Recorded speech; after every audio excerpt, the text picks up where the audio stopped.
Welcome to the 7th chapter of the book of Judges, continuation from 6, where the angel appeared to Gideon. And here the story continues as the angel directed Gideon to fight against the Midianites who had invaded the country of Israel, scattered all over, marauding, so forth. And it begins, and Jerubbaal rose early, and this was the name given to him. I believe it was God. He is Gideon, and all the people with him, and camped upon the spring of Harod. And the camp of Midian was to him from the north of the hill of Moreh in the valley. Now it says here Mount Gilead, as we get down there, and the map here to show you, and Mount Gilead is right over in here, Mount Ephraim. So it's all going around here and up further as we go along. And the Lord said to Gideon, well, the people with you are many, so as for me to not deliver up Midian into their hand, lest at any time Israel should boast instead of me, saying, my hand delivered me. I see that somewhat today with Israel and their military, thinking that all the power they now have in their military is going to deliver them, which is a dangerous place to be. It might not. But today was, to me, a fairly momentous day where we had the President of the United States making a deal, as he calls it, with Israel to give up some of the land of Israel to the Palestinians and have a tunnel from the Gaza Strip into the West Bank. Now, why the President of the United States would get involved in this, he apparently doesn't know the Bible, because Israel's not to give up their land. But yet, Israel, for whatever reason, has went along with it, at least agreeing to it, whether or not the Palestinians do or not. They're more faithful to their beliefs, I believe, than Israel, and the United States really doesn't know anything about the beliefs. It's just politics as usual with the United States. Now, I don't mean to put anybody down or any presidents or anything. It's just kind of the way it is in the world today. So it continues, and the Lord said to him, speak indeed into the ears of the people, saying, will anyone fearing and timid return? And they made this into almost a rule. If somebody was afraid, then they shouldn't be going to the front lines to fight. And I believe the Army, even maybe today, still goes along with that. It mentions it in other places in the Old Testament. But basically, God is winnowing out the people that it will get down to a few. And it continues, and they sallied out from Mount Gilead, and that word is sort of a negative word. They just kind of wiggled out from Mount Gilead, which was in that map I showed you. And there returned of the people 22,000, and 10,000 were left behind. So we had 32,000 people were coming to fight the Midianites. And the Lord said to Gideon, still the people are many. Lead them down to the Edor water. Hydro comes from that.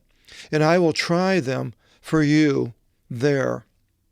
And it will be whomever I should tell to you, this one shall go with you. He shall go with you. I'm sorry. And I'm going to rephrase this. And it will be whomever I should tell to you, this one shall go with you. He shall go with you. And all whomever I should say that he shall not go with you, then he shall not go with you. And the people went down to the Edor water, and the Lord said to Gideon, all whoever laps Now, I would think that this is a transliteration into English from lapsi to lapse. Sure seems like it would be. I didn't look it up in any derivatives book, but if it's not, then it's a good way to remember the word in Greek. Whoever laps with the glossy as a tongue from out of the water, as if the dog should lap, you shall stand him alone. And whoever bends upon his knees to drink, you shall remove him by himself. So some people got down there and with their tongue, the other ones put the water up to their mouths. And was the number of the ones lapping with their tongue 300 men. And all the remaining people bent upon their knees to drink water. And the Lord said to Gideon, well, by the 300 men, now Gideon separating these people, he's probably thinking, well, all these over here, the thousands of, how many was left? I forgot. 10,000, so 9,700 were left. He's probably thinking, well, those are the people that are going to be going. And then the Lord said to Gideon, by the 300 men lapping, I shall deliver you, and I will put Midian into your hand. Oh, 300 men. And all the people ran, each man to his place, 9,700. And they took the provision of the people in their hand and their horns. Well, okay, nice. And all the people ran. It could be he's talking about the 300 people ran to get things. And they took the provision of the people in their hand and their horns, the keratinas, the animal horn that they use for blowing as a horn. And he sent away every man of Israel to his tent, and the 300 men he kept. And the camp of Midian was underneath him in the valley. So they're up on the mountain there, and down below was all these Midianites spread out. And it came to pass in that night that the Lord said to him, rise up, go down into the camp, for I delivered it into your hand. And if you should fear to go down by yourself, then you and Phurah, your servant, go down into the camp. And you should hearken to what they speak. And after these things, your hands shall grow in strength, and you shall go down in the camp. And Gideon went down, he and Phurah, his servant, into a portion of the 50 companies of the ones in the camp. And Midian and Amalek and all the sons of the east were encamped in the valley as locusts in multitude. And there was not a number to their camelis, transliteration. All these orange words are in our English derivatives book. But they were as if the sand upon the edge of the sea in multitude. And Gideon came, and behold, a man was describing to his neighbor a dream, and that's in the camp of the Midianites. And he said, oh, behold, I dreamed a dream. And behold, a loaf of bread of barley was rolling in the camp of Midian, and it came into the tent of Midian, and it struck it, and overturned it, and the tent fell. And his neighbor answered and said, well, this is not other than the broadsword of Gideon, son of Joash, a man of Israel. God delivered up Midian into his hand and all the camp. And it came to pass, as Gideon heard the description of the dream and its interpretation, that he did obeisance to the Lord, just as the Lord said he would hear something, it would change his mind. And he returned into the camp of Israel. And he said, rise up, for the Lord delivered up into your hands the camp of Midian, in the imperative. Rise up. And he divided the 300 men into 3 companies, 100 each. And he put the keratinas, you can add that to the derivatives book, as we mentioned before. Keratosis has little spikes in the skin and so forth. And he put horns into the hand of all, and empty water pitchers, hydrias. Now, I'm thinking that a derivative would be hydrant from that. I'm not sure if it's in the English derivatives book. I didn't look it up. But if it's not, you can add it. And lampadas, which is a lamp, is also a derivative, should be highlighted, in the middle of the water pitchers. So they had little like lamps down in the water pitchers, maybe put some type of kindling on their bodies of some sort. And then they had the horns in the other hand. And he said to them, "Of me you shall watch, and thus you shall do. What I do, you do. And behold, I will enter into the midst of the camp, and it will be as whenever I shall act, so shall you act. When I shall trump with the horn, I and all with me, then you shall trump with the horns round about the entire camp, and shall say, to the Lord and to Gideon." And Gideon entered, and the 100 men, the ones with him, into the rank of the camp command of the guard of the middle watch. Furthermore, rising, they roused the ones guarding, and they trumped with the horns, bop, bop, and shook off the water pitchers in their hands, and they broke them, probably made a lot of noise, got the fire and lit it with the, probably with the kindling, and the 3 companies trumped with the horns, and they broke the water pitchers and took the lamps in their left hands with the fire, and in their right hand with the horns to trump, and they shouted aloud, "A broadsword to the Lord and to Gideon!" And they stood, each man by himself, round about the camp. Now that's talking about the Gideonites, I believe, Midianites here. Gideonites, the Midianites. And they ran around all the camp and signified by an alarm and fled.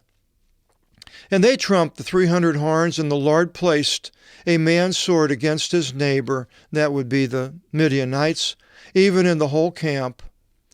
And the camp fled unto Baitha Sata Tagaragatha, unto the edge of Avomeulah by Tabath. And where these are, I don't know if anybody knows. And the man of Israel called for aid from out of Naphtali and from out of Asir. And these were the 2 northernmost tribes up next to Lebanon. And from out of all of Manasseh, which was on both the east and west sides of the Jordan, and to pursue after Midian. And Gideon sent out messengers, angelus, an angel, but here it's messenger because man did it, into every mountain of Ephraim. And I showed you that mountain of Ephraim in that map was right to the west of the Mount Gilead.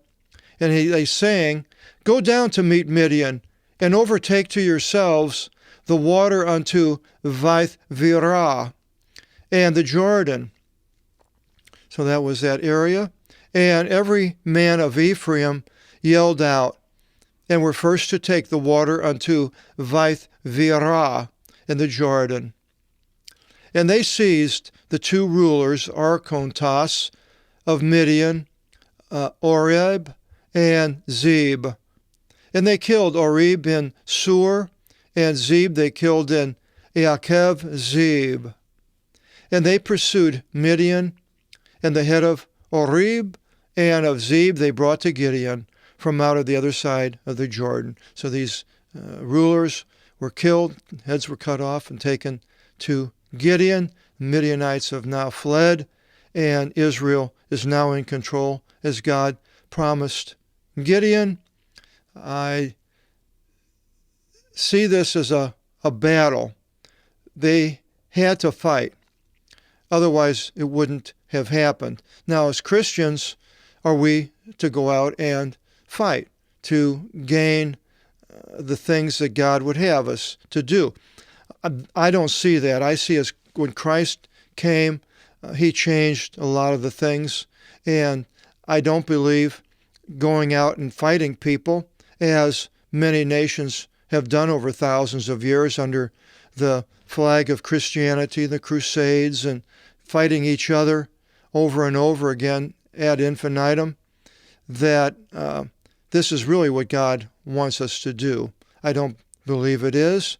I believe that we are in spiritual warfare, but not in physical warfare. I don't think killing somebody will help the matter of bringing them to Christ. Now, if you're protecting yourself from an attack, that's a whole different matter. If someone is coming and attacking you, as sort of these Midianites did and were taking everything, and you protect yourself, then I think it's logical, because as other people have said, that even a bird protects its nest. The animals protect themselves. Chapter 8, the conflict with Ephraim. So we continue in chapter 8 with Gideon some more and find out exactly what happens after this defeat of Midian. Hope you'll join us in chapter 8. Until then, God bless.